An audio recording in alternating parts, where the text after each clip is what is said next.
L'actualité locale et régionale en continu. Grand Lille TV, toute info.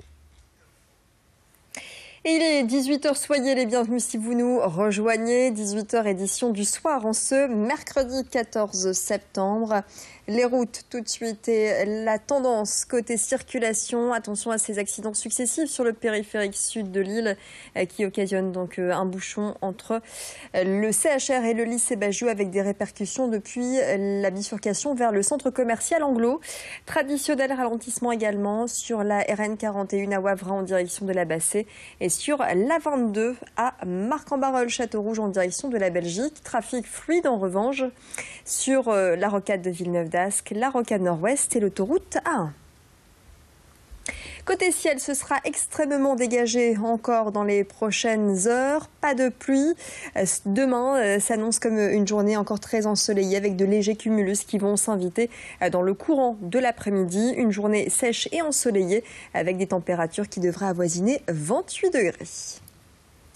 Nous vous parlions hier du mal logement et de l'opération Une clé pour les mal logés de l'association Habitat et Humanisme. Voici un exemple de famille concernée par ces problèmes d'insalubrité.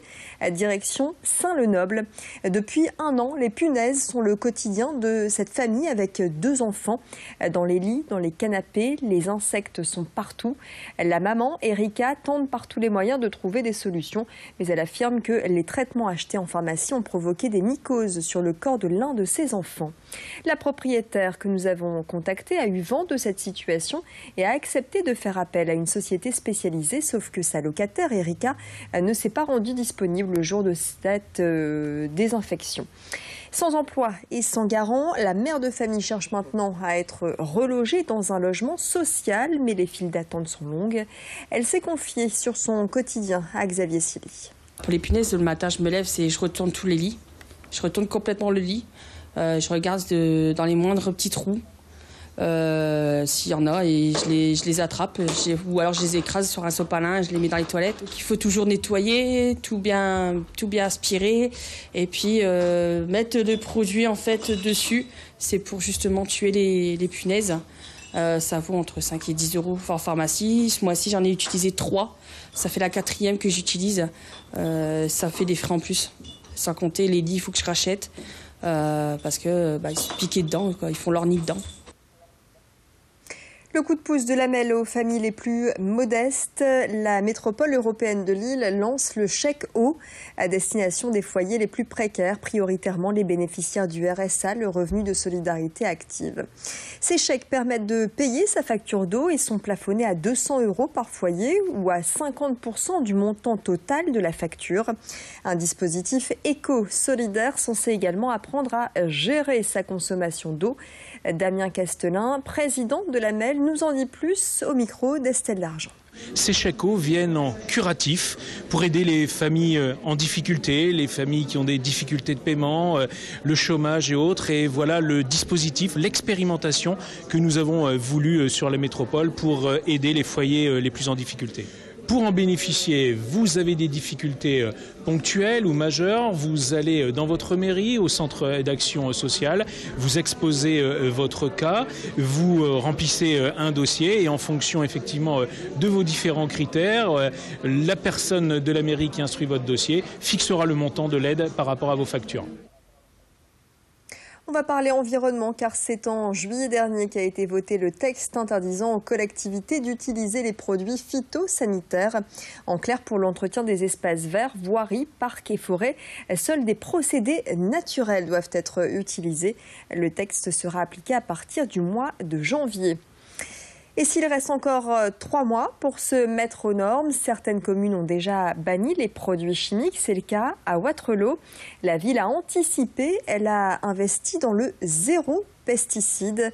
Les explications complémentaires sur ce dispositif avec le directeur des espaces verts que je vous propose tout de suite d'écouter.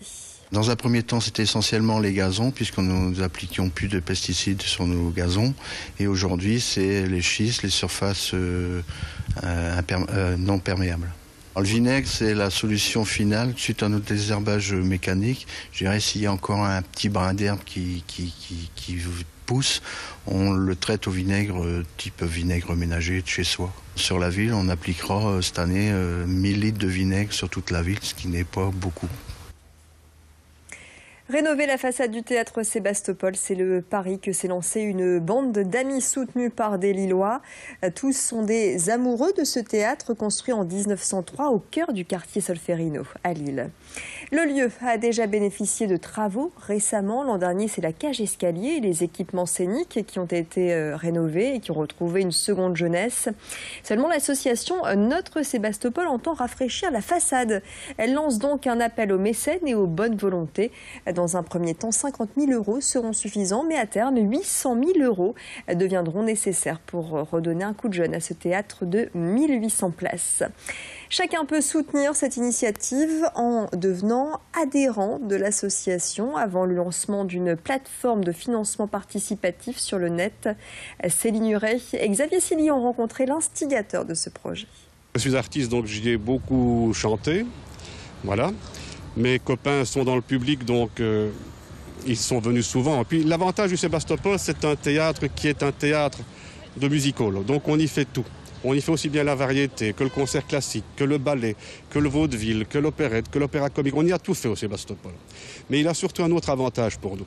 Le Sébastopol, pour nous, c'est un point qui est un centre de partage entre le quartier centre et le quartier sud.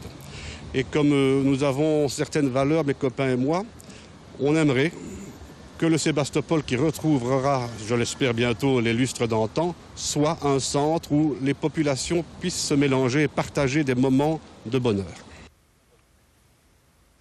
Et c'est la fin de ce flash. À suivre les prévisions de météo.